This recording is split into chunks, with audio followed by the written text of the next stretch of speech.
Père Céleste, nous te sommes infiniment reconnaissants pour ta grâce nous accorder dans ces jours. Être là à tes pieds, comme Marie a choisi une bonne part qui ne sera point ôtée. C'est d'être à tes pieds. Et c'est cette part que nous avons choisi encore ce soir.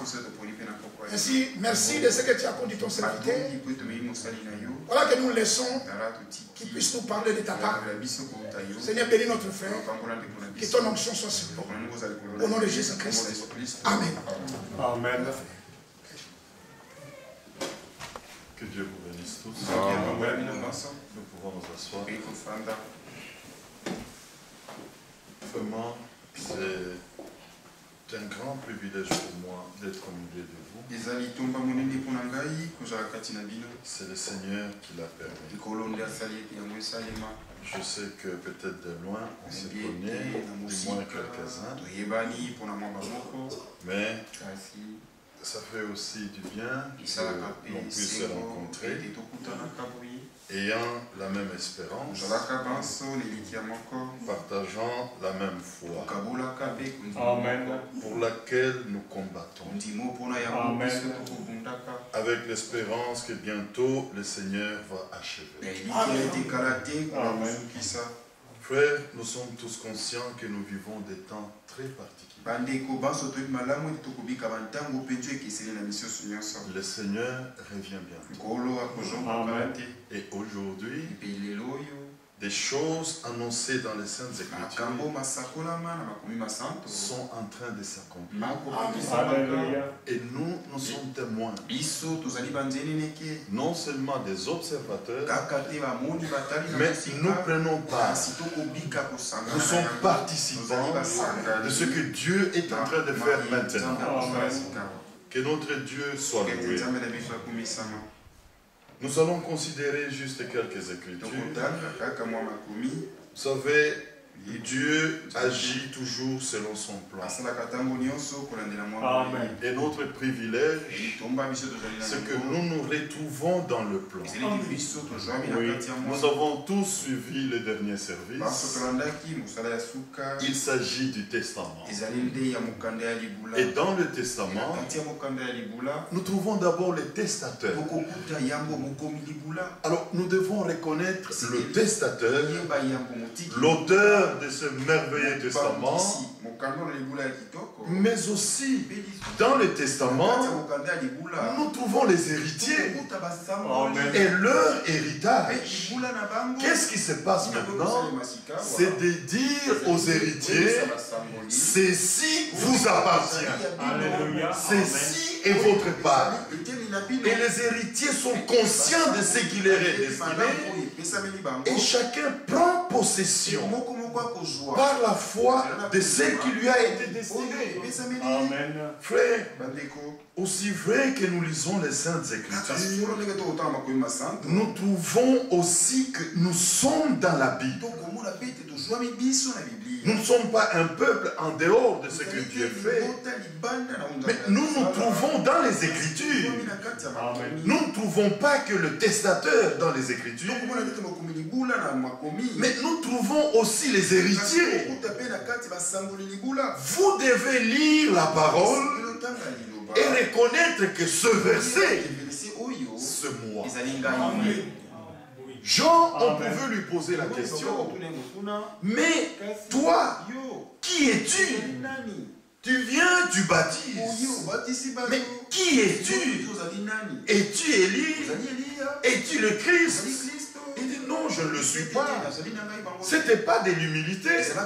Jean disait frère. Même quand on lui a posé la question, es-tu Élie? Jean dit non, je ne le suis pas. Et pourtant, lorsque nous lisons dans Matthieu chapitre 11, le verset 14, le Seigneur Jésus dit, et si vous voulez le comprendre, il est le Élie qui devait venir. Mais posant la question à Jean, es-tu Élie? Jean chapitre 1er, Jean-Baptiste dit, je ne le suis pas. est-ce qu'il y a contradiction entre ce que le Seigneur a dit et la réponse des gens? Non, la parole est parfaite. Amen. Dans Luc chapitre 1er, le verset 17, il marchera devant le Seigneur avec la puissance et l'esprit d'Élie pour la ramener le cœur de fer aux enfants.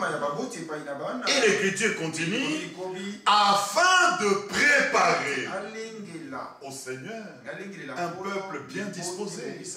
Malachie chapitre 3, verset 1er, voici j'envoie mon messager pour préparer mon chemin devant ma face.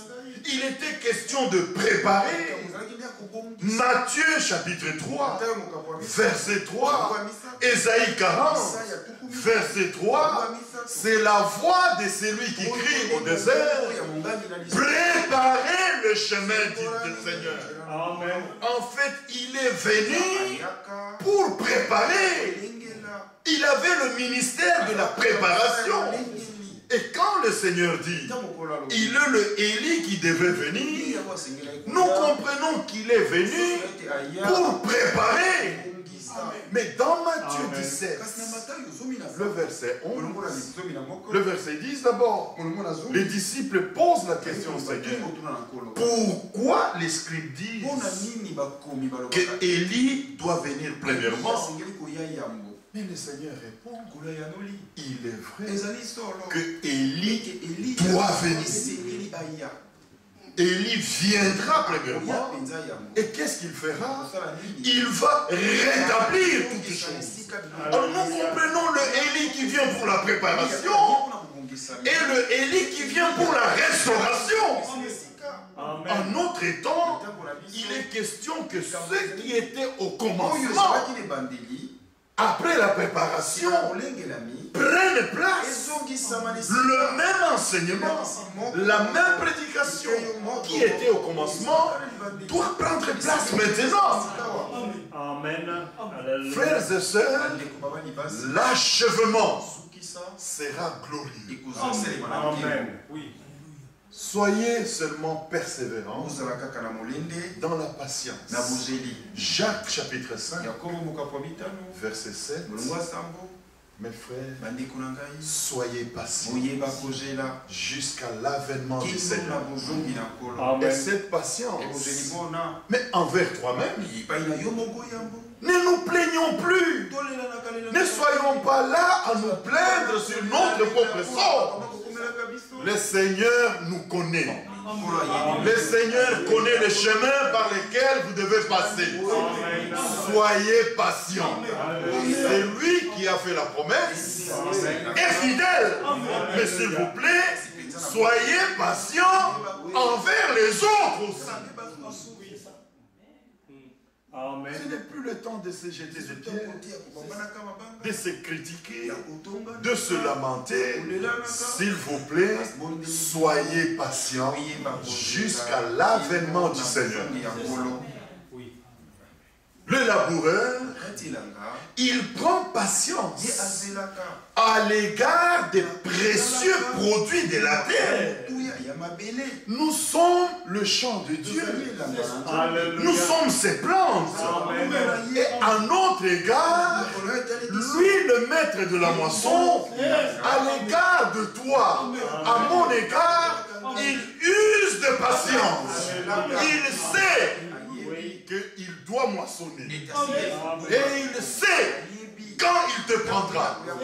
Tant que ce n'est pas accompli, il use de patience. Aucune infirmité, aucun défaut, aucune mauvaise vie n'entrera dans la terre de Jérusalem. Mais vous qui écoutez la parole aujourd'hui, vous qui croyez, vous entrerez. Oui. Je voit Jean-Baptiste, il n'est pas venu comme quelqu'un qui avait son programme. C'était un homme envoyé de Dieu. Jean chapitre 1er, verset 6, il y eut un homme envoyé de Dieu. Son nom était Jean. Matthieu chapitre 3, le verset 3. Jean, et c'est lui au sujet desquels il était écrit, voici, c'est la voix de celui qui crie dans le désert. Donc, Jean est venu, c'était l'accomplissement d'une promesse que Dieu a faite. Il prêchait. Mais quand Jean prêchait, il n'y avait pas des éclairs. Il n'y avait pas de tonnerre. Il n'y avait pas de tremblement de terre. C'était normal. C'était la proclamation de la parole de Dieu. Il disait, répandez-vous. Le royaume des cieux est proche. Et des gens sont sortis de leur banlieue. Ils sont allés au Jourdain pour écouter Jean. Amen. Nous sommes dans Matthieu 3, verset 11. À ceux qui sont venus vers lui, frère, vous avez reconnu votre aujourd'hui. Vous avez reconnu votre temps. Vous avez reconnu la parole de Dieu. À ceux qui ont reconnu, qui sont allés vers lui pour écouter, Jean leur a dit, moi, je vous baptise. Mais au milieu de vous, il y a quelqu'un qui m'a précédé. Moi, je ne suis même pas digne de porter ses souliers. Celui-là vous baptisera de Saint-Esprit et de feu. Alléluia. Et dans Jean chapitre 1er, Jean dit, je ne le connaissais pas. Mais c'est lui qui m'a envoyé baptisé d'eau. En fait, c'était un mandat divin. Jean était un homme envoyé de Dieu. Il portait un mandat. Aujourd'hui, nous vivons au milieu d'un mandat. Amen. Je veux tout simplement que vous compreniez que ce n'est pas de la récréation. Nous ne perdons pas notre temps. Nous sommes dans une actualité et nous attendons à un puissant résultat. Vous qui avez reconnu, vous vivrez ces choses glorieuses et vous ne vous y prendrez pas. Je ne le connaissais pas, mais c'est lui qui m'a envoyé. M'a dit, celui sur qui tu verras l'Esprit descendre, c'est celui-là, l'agneau de Dieu. Alléluia. Et il baptise de Saint-Esprit. Alléluia. Amen. Alléluia. Alléluia. Amen. Que notre Dieu soit loué. Amen.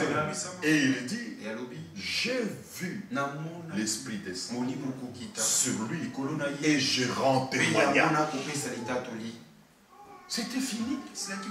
Qu'est-ce qu'on attendait encore de ce ministère? Il avait le mandat. Va baptiser. Et celui sur qui tu verras, quand tu seras en train de baptiser, celui sur qui tu verras le Saint-Esprit descendre, c'est celui-là. J'ai vu, j'ai rendu témoignage afin que vous croyiez. Voici l'agneau de Dieu qui ôte le péché du monde.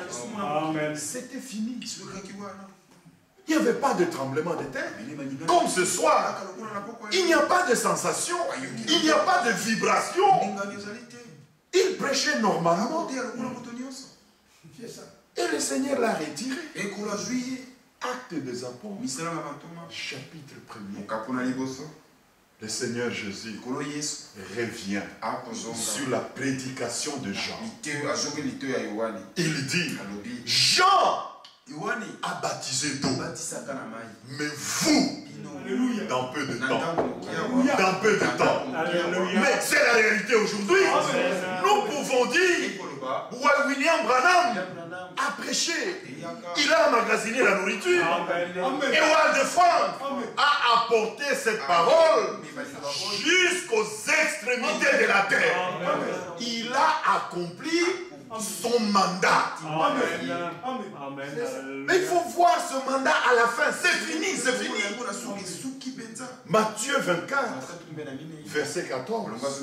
Cette bonne nouvelle du royaume sera prêchée dans le monde entier pour servir de témoignage à toutes les nations. Amen. Est-ce que cela ne s'est pas accompli? Amen. C'est accompli. L'homme de Dieu dit, là où je n'ai pas pu apporter la parole à pied, je suis allé par voiture. Là où je n'ai pas pu arriver par voiture, je suis allé par avion. Mais là où je n'ai pas pu arriver par avion, nous y sommes par Internet. Toutes les extrémités de la terre sont couvertes. Pour les uns, c'est le témoignage. Mais pour toi et moi, c'est la préparation. Cette écriture, c'est accompli. Alléluia. Alors la suite et la fin. La fin est là. La fin est là. L'écriture s'est accomplie. Nous sommes témoins. Le mandat a accompli le but pour lequel on l'a envoyé. Le mandat, celui qui porte le mandat a fait. Il peut dire, Seigneur, et quand il arrive partout, il peut trouver des problèmes. Ce n'est pas son souci. Il dit toujours, Seigneur, j'ai fait ce que tu m'as demandé. Amen. C'est à toi maintenant d'accomplir ce que tu dois accomplir. C'est à toi de confirmer ta parole. Pour nous, c'est la préparation. Pour les autres, c'est le témoignage. Jean a terminé son ministère. Il a terminé son mandat. Je parle ici d'un ministère lié au plan du salut. Non seulement Éphésiens chapitre 4, mais un ministère connecté au plan du salut avec une responsabilité liée au plan du salut. Il dit, j'ai terminé. Et il dit, William Branham, quand il a terminé, quand il a prêché le 7e psaume, il a fait une prière. Seigneur, quand je serai à la rive pour aller de l'autre côté, prends cette épée, donne-la à quelqu'un d'autre qui sera fidèle, qui pourra continuer cette œuvre.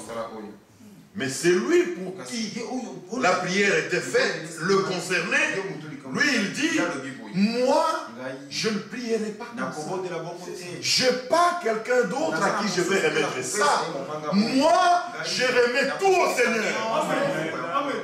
Alléluia. Moïse, il lui a été dit, prends soin de tout faire selon le modèle qui t'est montré ici. Et dans Exode 40, nous lisons les Écritures. Moïse a tout fait d'après le mandat qu'il a reçu. Quand il y a un mandat, nous qui reconnaissons le mandat, faisons très attention. Nous sommes inclus. Tout le contenu du mandat, nous sommes les concernés. Il n'y a pas de mandat à l'air. On parlait dans la voiture, en venant ici, de Malachie chapitre 4. Mais regardez le mandat de Malachie chapitre 4. Voici, je. Mais le je là, c'est le grand je suis. Vous. Mais c'est toi et moi. Enverrez. Donc sans nous, il n'y a pas d'Élie. Si Élie est venu, c'est à cause de vous. Donc dans Malachie 4, il faut me voir aussi. Il faut te voir aussi.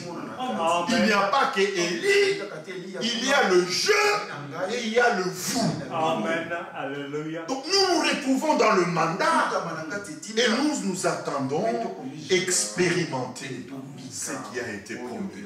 Amen. Tout est fait. Tout est fait. Jean a baptisé, mais vous, dans peu de temps, vous serez baptisés du Saint-Esprit. Amen. Alléluia. Ça, c'est Acte chapitre 1. Mais Acte chapitre 2, Jean n'était plus là. Ce n'était plus la prédication. Acte chapitre 2, c'était la confirmation de la prédication de Jean. Des choses que nous vous prêchons d'une manière si simple. Le monde se demandant qu'est-ce qui se passe avec ces gens, vous traitant peut-être de fanatiques ou je ne sais de quoi, d'une manière simple, sans agitation. Frère, les choses que nous vous proclamons, bientôt, vous le vivrez. Amen. Heureux vous qui avez cru, car les choses qui vous sont dites, non de la part d'Inodi, s'il vous plaît, non de la part de Déo, et moins encore, non de la part de Waldefranc, mais les choses que nous vous proclamons de la part du Seigneur auront leur accomplissement. Alors, nous devons être sûrs, pour terminer, que d'ici, les choses qui sont proclamées sont de la part du Seigneur. Amen. Nous les disons partout. Le faible au milieu de nous, ne le lapidez pas. S'il vous plaît, croyez qu'il y a Dieu. Amen. Amen. Croyez qu'il nous a sauvés. Alléluia. Croyez qu'il n'y a rien qui échappe à son contrôle. Le faible, nous l'aimons. Alléluia. Et ne le critiquez même pas. Ne parlez contre aucun frère. Il y a des gens dans chaque assemblée locale qui ont la responsabilité de s'occuper de la vie des autres. C'est pas tout le monde sur le banc. Vous qui êtes spirituels, aidez ceux qui sont faibles. Et il y a ceux qui ont cette responsabilité. Aimez-les, soutenez-les. Et n'ayez même pas honte de les appeler frères ou sœurs. Non, tu nous fais la honte. Non. Jésus-Christ n'a pas honte de nous appeler frères. Lorsqu'il dit, j'annoncerai ton nom à mes frères. Ne parlez pas des autres. Que l'amour de Dieu inonde nos cœurs. Seul l'amour parfait entraîne. Alléluia. Aimez-les, supportez-les. Mais la fausseté, tolérance zéro. Aujourd'hui, il faut le dire partout. La proclamation de la parole doit et alors doit être irréprochable. Alléluia. Quelques versets. Regardez. Tite, chapitre 2. Tite, chapitre 2. Le verset 6 et 7. Oui. Il dit ceci. Exhorte même les jeunes gens à être modérés. Toi-même, te montrant à tous égards un modèle de bonheur, donnant une prédication pure, digne, une parole saine, s'il vous plaît, irréprochable. Aujourd'hui, Amen. on ne doit rien reprocher à la prédication. Alléluia. Bon, je ne suis pas responsable des esprits qui agitent certaines personnes. Non, frère, pourquoi tu as dit ça? Mais si c'est écrit, dis Amen. Amen. Amen. Il n'y a pas de censeur. Non. Si c'est écrit, dis Amen. Alléluia. Amen. La prédication doit être irréprochable.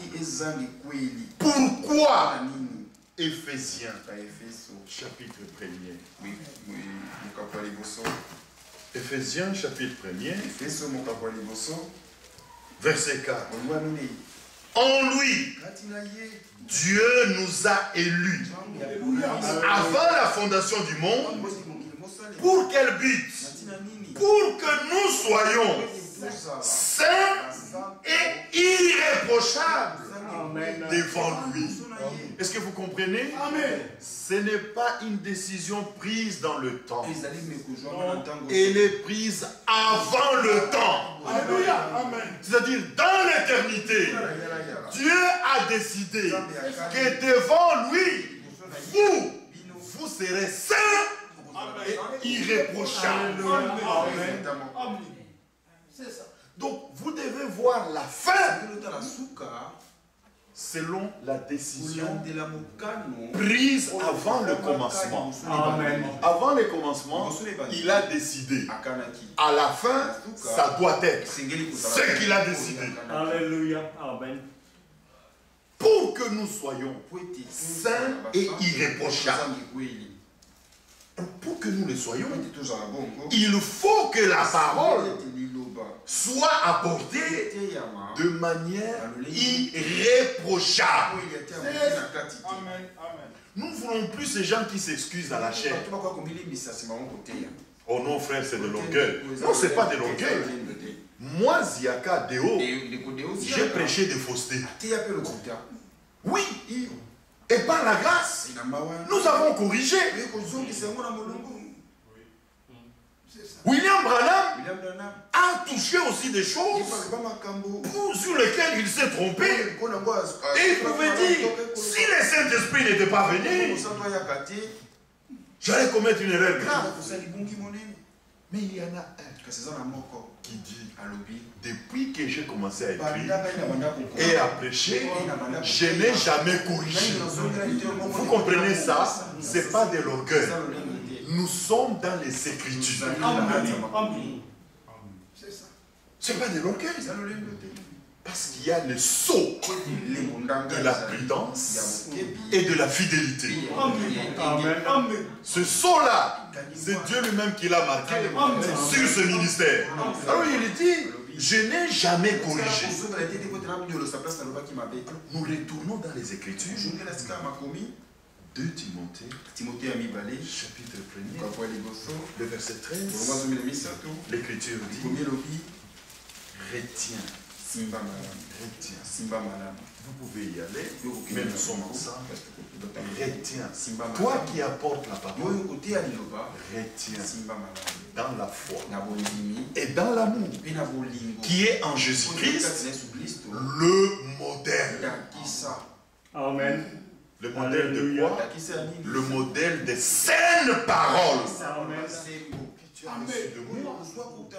Mais qui est ce moi-là?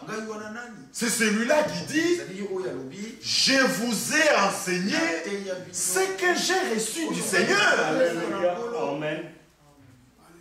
Il n'a pas dit ces histoires. Il existe un ordre divin.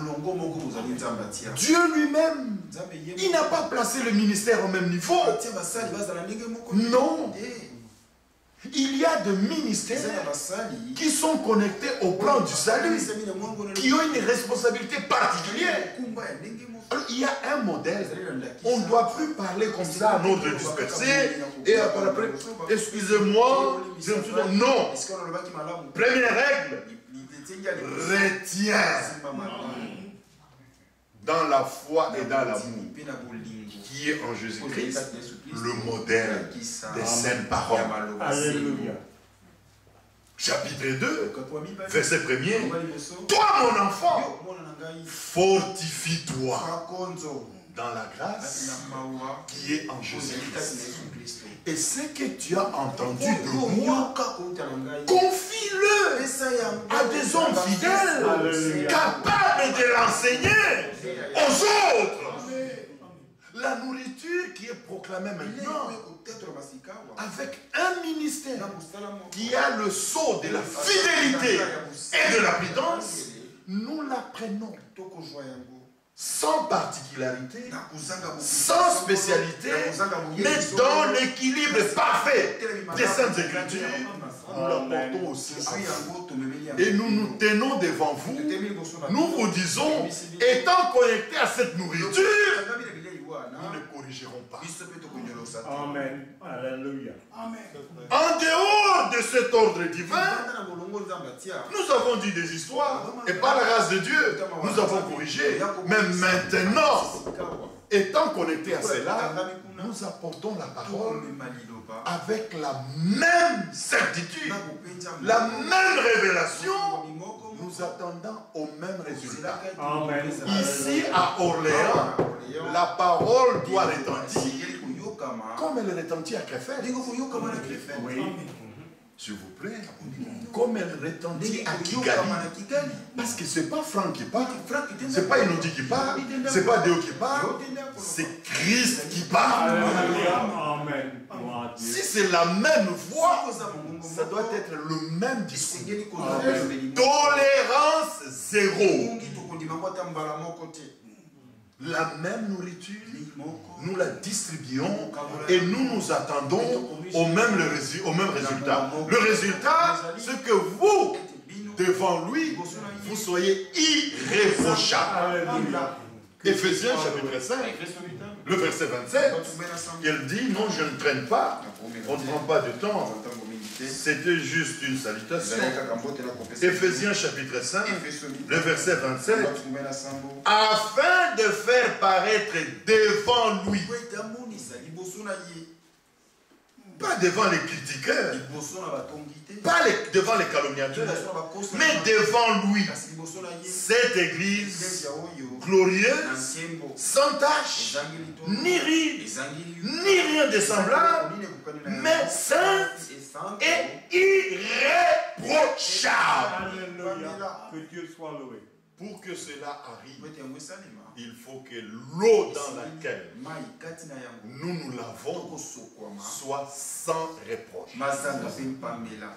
Et la grâce que Dieu nous a faite sur chaque sujet, sur chaque point, nous n'avons plus de problème. Est-ce que vous avez des problèmes ici? Non. Sur chaque point, Dieu nous a éclairés. Nous pouvons marcher avec assurance, nos lampes allumées. Psaume 119, verset 5. Les deux parties doivent être une réalité. Ne lisez pas l'écriture en partie. Ta parole est une lampe à mes pieds. Mais ça ne suffit pas. La lampe à elle seule ne suffit pas. Tu peux avoir une lampe tout en marchant dans les ténèbres. Mais la suite est capitale. Une lumière pour éclairer mon sentier. Amen. Alléluia. Pour que la lampe donne sa lumière, il faut de l'huile. Sans huile, elle n'éclairera pas. Mais nous voici, marchant à la rencontre de l'époux, nos lampes allumées, nos vases pleins d'huile. Amen. Ça, Dieu nous l'a donné. La révélation de sa parole, elle est claire. Nos lampes ne sont pas éteintes, elles sont allumées jusqu'à ce que le pouls paraîtra. Amen. Gloire à Dieu. Et celles qui seront prêtes entreront dans la salle. Amen. S'il vous plaît, gardez cette parole sans reproche. Ici, elle doit sortir sans reproche. En vous, elle doit être reçue sans reproche. Le résultat, vous qui la recevez irréprochable, vous serez irréprochable. Amen. Sanctifie-les par la vérité. Ta parole est la vérité. Pas les commentaires d'hommes. Ta parole est la vérité. Demeurez dans cette parole. 1 Corinthiens, chapitre 1er. Et là, je vous prie, faites-lui confiance. 1 Corinthiens, chapitre 1er, le verset 8. Déjà au verset 5. Car en lui, vous ici à Orléans, il ne s'agit plus des Corinthiens, vous avez été comblés de toutes les richesses qui concernent la parole et la connaissance. Vous qui avez été comblés, le verset 8, il vous affermira aussi. Amen. Pour un temps, non, jusqu'à la fin. Il vous affermira pour que vous soyez irréprochable au jour de notre Seigneur Jésus-Christ. La décision qu'il a prise sur toi avant la fondation du monde, que tu sois irréprochable au jour de Christ, elle sera manifeste. Ça ne ratera pas. Je termine par 1 Thessaloniciens chapitre 5. 1 Thessaloniciens chapitre 5. Le verset 23 d'abord. Que le Dieu de paix. Amen. Pour le connaître, demandez à Ésaïe. Ésaïe 27, verset 13, 27, 26, je crois bien, excusez-moi. Seigneur, tu nous donnes la paix. Vous voyez ce Dieu de paix? Tu nous donnes la paix. Car tout ce que nous faisons, c'est toi qui l'accomplis pour nous. C'est Ésaïe 26, verset 13. Tout ce que nous faisons, c'est toi qui l'accomplis pour nous. Alors, c'est Dieu de paix qu'il vous sanctifie lui-même, tout entier. Pas que vous vous sanctifiez. Donc, lui-même, il laisse couler ses flots. Aujourd'hui, il saisit des hommes faillibles. Il met en eux sa parole infaillible. Alléluia. Ça, c'est ce qu'il fait. Et que tout votre être, l'esprit, l'âme et le corps soient conservés à cause de cette parole, à cause de cette proclamation irréprochable lors de l'avènement de notre Seigneur Jésus-Christ. Vous voyez que les décisions prises avant le temps doivent être manifestées ici à la fin.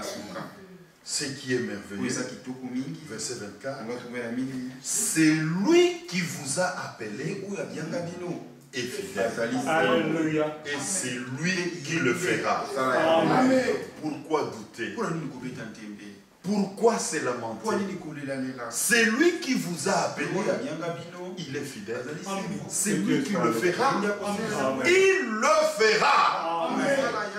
Déjà, il a donné sa vie pour vous. Vos péchés, il les a portés. Il n'a pas attendu que vous naissiez. Avant que vous veniez dans ce monde, il y a 2000 ans, lui a porté vos péchés. Amen. Nous ne sommes pas dans les débats incrédules des péchés passés ou péchés futurs. Ce n'est pas notre débat. Là où il y a les enfants d'Abraham, il y a la foi. Nous croyons ce que l'Écriture dit. Par une seule offrande, il a ôté une fois pour toutes nos péchés. Il nous a amenés à la perfection une fois pour toutes. Par une seule offrande. Cette offrande n'attend pas ma faute de demain ou ma faute d'après-demain. Avant que je ne faute, lui mourit.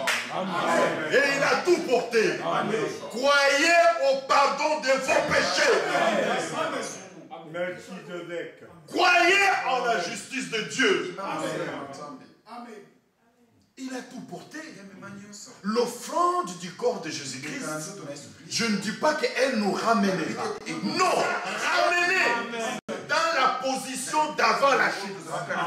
La chute est ici, mais avant la chute, l'homme était irréprochable. L'offrande de Jésus-Christ nous a ramenés avant la chute. Dieu nous regarde comme n'ayant aucune faute. Même ce corps dans lequel nous habitons, dans lequel nous gémissons. Non mais écoutez, mon âme est sauvée. La parole étant entrée, elle a chassé tous les ténèbres. Le péché, le sang de Jésus l'a ôté. Il n'a pas couvert. Le grand défi, c'est celui de la foi. Vous devez croire. Ôter, ça veut dire que c'est ôté. Il n'y en a plus. Dites-leur, ces hommes et ces femmes que vous voyez ici sont incapables d'un moindre péché. Qui le croit?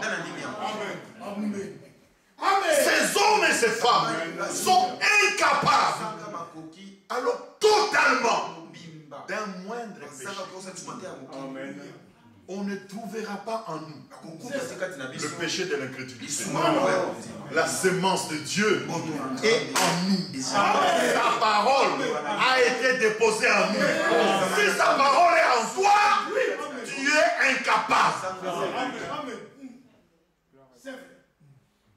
C'est ça. Nous nous tenons dans la foi, dans cette position, et nous disons à l'accusateur, tu es venu trop tard. C'est achevé. Le sang a ôté. Il n'y a plus rien. Ne vous culpabilisez pas. Il n'y a plus rien. Aux frères, si vous parlez comme ça, les gens vont commettre le péché. Mais non, nous parlons aux incapables. Comment vous pouvez leur dire qu'ils iront dans le péché? Là où il y a une incapacité, il y a une incapacité. Vous trouvez un impotent avec, je ne sais pas, le polio qu'il a affaibli. Il ne peut même pas se tenir debout, les chante comme ça, comme des cannes à sucre. Mais si vous parlez comme ça, il va marcher. Il ne marchera pas. Il est incapable. Nous sommes incapables. Moi, je le crois. Si tu es capable, tu as besoin de l'expérience. Nous sommes incapables.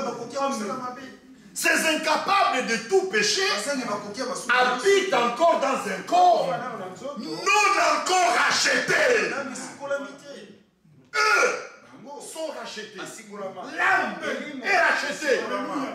Croyez comme ça. C'est parfait. C'est la parole de Dieu.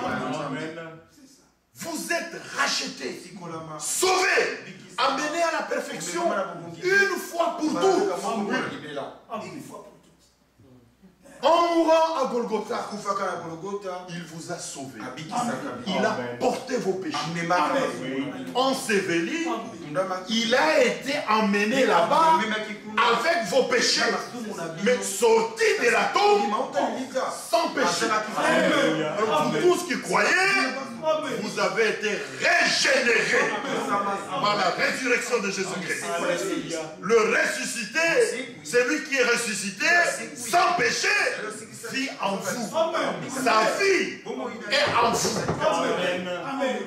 Ce qu'il est, c'est ce que vous êtes. 1 Corinthiens chapitre 6, verset 7, je pense bien. L'Écriture dit, celui qui s'attache au Seigneur est un même esprit avec le Seigneur.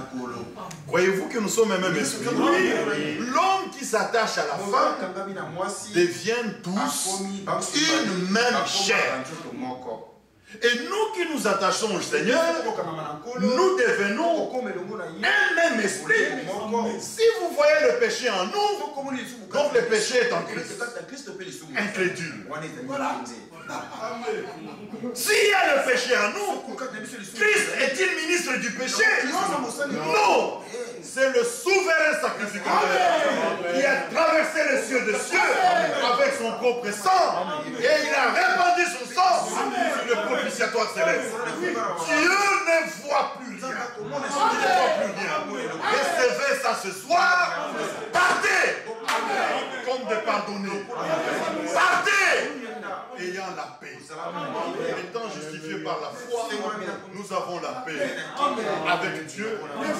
Pourquoi le châtiment qui devait tomber sur moi, qui me faisait perdre la paix, au lieu de tomber sur moi, est tombé sur lui? J'ai la paix. Dieu ne voit plus rien. Dites cela à Satan. Dieu ne voit plus rien. Non, tu as fait ceci. Non, je suis sous le sang. Il ne voit pas. Amen. Il ne voit pas. Tant que nous resterons avec les Écritures, et les calomniateurs et Satan sont dépouillés. Alléluia. Amen. Mais quand vous commencez vos propres stratégies, que si on fait comme ça, ça sera comme ça. Nous n'avons pas de calcul. Nous croyons, nous restons avec la parole. Et puis ne gérez pas la suite de la parole. Proclame la parole. Laisse à l'auteur de la parole de l'exécuter. S'il dit que tu es sans péché, crois. Mais comment vous dites que j'ai dit que je ne fais pas de péché alors que... Non, non, c'est pas mon problème. Lui, il a dit, il a apporté. Il ne ment pas. Est-ce lui le menteur ou toi le menteur? Il a porté. Il n'y en a plus. Alors ces rachetés-là, ils habitent dans un corps. Non, non, ce corps ici, il n'est pas racheté. C'est pourquoi il reviendra toujours. Le sursaut revient toujours. Mais ce qui vit en vous doit dominer. Ce corps non racheté. Nous avons été crucifiés avec lui, afin que ce corps de péché soit réduit à l'impuissance. Oui, amen. C'est ça, mes frères et sœurs. Mais ce corps attend la promesse. Amen. La promesse de la rédemption, la transmutation de nos corps. Le Seigneur descendra avec son cri de commandement, avec son cri de triomphe. Ce corps changera. Amen. Et il sera rendu semblable Amen. à l'image de son corps. Amen. Mais déjà, croyez-le. Amen. Tel il est, tel vous êtes. L'Écriture ne dit pas tel vous serez. Non. Nous serons, c'est par rapport à ce corps ici. Le futur, c'est par rapport à ce corps. Mais l'intérieur est déjà la vie de Dieu, sans reproche.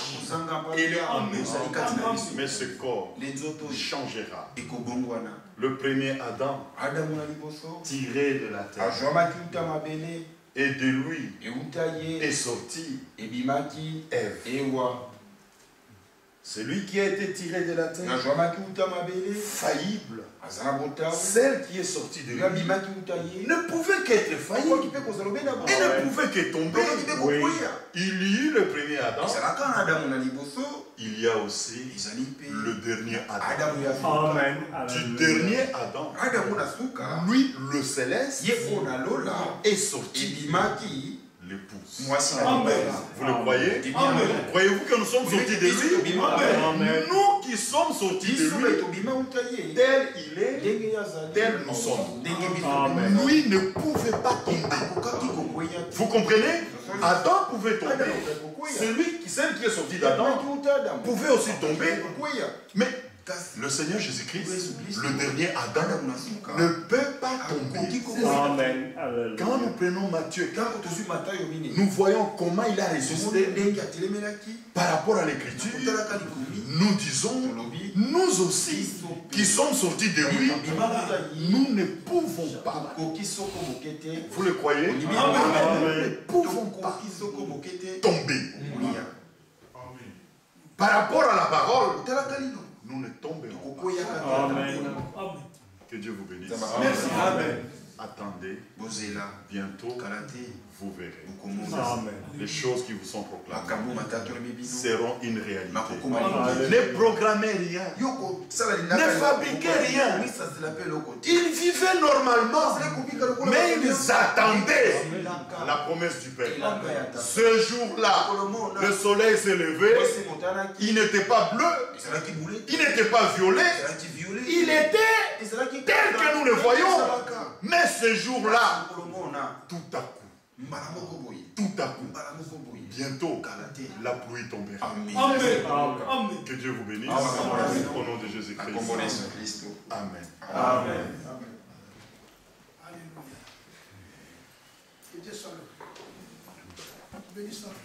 Gloire et gloire et alléluia. Alléluia. Gloire et louange, alléluia. Alléluia. Gloire et louange, alléluia. Que tout soit pour Jésus. Oh, gloire et louange. Gloire et louange. Alléluia. Alléluia. Gloire et louange. Alléluia. Alléluia. Gloire et louange. Alléluia. Que tout soit pour Jésus. Père bien-aimé, nous te remercions pour la véracité de ta parole. Amen. Nous te remercions de ce que tu nous as donné de pouvoir expérimenter ce que tu fais en ce temps. Oui. Nous avons lu ce que tu as fait dans les temps passés avec les saints, Seigneur. Mais en ce temps-ci, nous voyons comment est-ce que tu agis. Oui. Et nous sommes participants à ce que tu fais. Oh, aujourd'hui encore, nous pouvons dire, comme les deux disciples sur le chemin d'Emmaüs, oui, notre cœur ne brûlait-il pas lorsqu'il nous parlait? Oh, tu es un Dieu fidèle, Seigneur. Amen. Tu nous as dans ta grâce donné de pouvoir être participants à ton plan, de pouvoir expérimenter, Seigneur, l'œuvre de Golgotha. Amen. De pouvoir, Seigneur, vivre ce que toi tu as accompli aujourd'hui. Amen. Béni soit ton nom. Béni sois-tu. Béni soit ta parole, Seigneur. Amen. Béni soient tes serviteurs, Seigneur. Amen. Car encore aujourd'hui, comme au commencement, tu leur as donné de pouvoir apporter ta parole avec assurance. Amen. Sois loué pour tout. Alléluia. Que cette parole, Seigneur, que nous avons encore reçue, puisse être scellée dans notre cœur. Oui. Amen. Et que tu puisses encore nous enseigner davantage.